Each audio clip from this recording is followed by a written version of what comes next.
There was an old boy, turn of the century. He was raised by a traveling Baptist evangelist and a mama that played the organ. And it was a different time in America, and he learned how to play the piano and went out to make his own way in the about 1916. Called him Georgia Tom back then. He hit the Chicago jazz and blues scene with a force, and I think he penned over 5,000 different songs, had a lot of influence on folks right in the jazz age through the 20s. Was always that calling, very talented man. In the 1930s, he returned to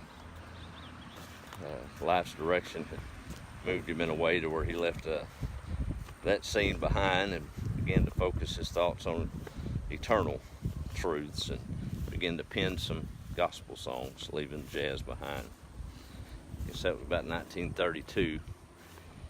He just made that break, and one of life's biggest challenges hit him. It's funny how sometimes the Lord finds you closest to him when you think he's the furthest away, in the middle of grief or sorrow.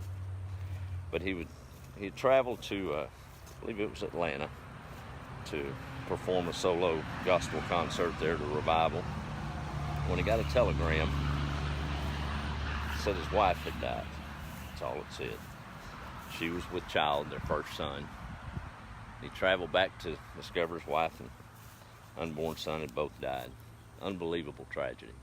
He searched for answers, secluded himself, and one of his friends that knew just what to do, he had shunned everyone, kind of withdrawn, loaded him up one afternoon, a couple of weeks after the event, took him to a music school, sat him in a room with some instruments and left him there. He began playing on the piano, digging out chords and harmonies and just kind of meditating, listening for that still small voice that he thought had done an injustice to him in his life. And the melody came to him just as clear as day as he penned the words to a song that's been recorded by dozens of famous folks and sung by countless thousands, and probably some of the darkest times of their life. And it came on the other day. There on the CD player, and it had a different gravity this time. Y'all know him as Thomas Dorsey.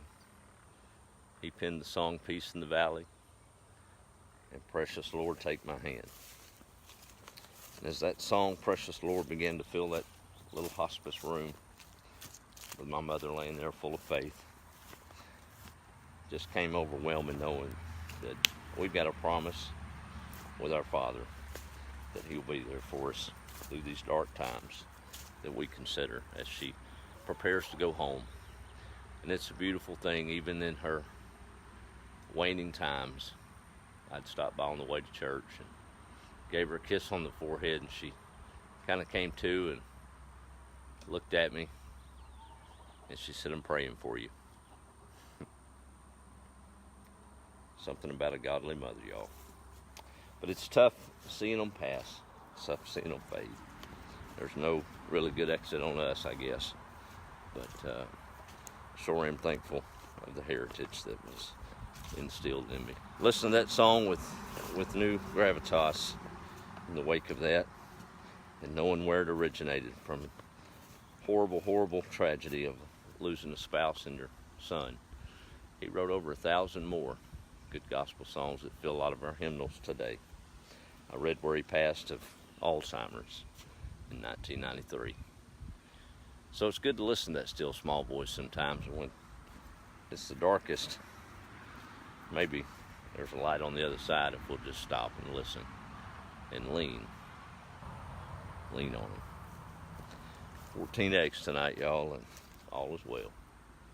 We'll call it an evening, and hope y'all are able to make a difference in somebody's life this week and smile. And maybe reach out and see if you can take the old good Lord's hand and let Him lead you through those trials. I know some of you going through them, loss of a spouse or a bad report from the doctor, but we can get through it, right? This wasn't the end game. That old corn's about to tassel out.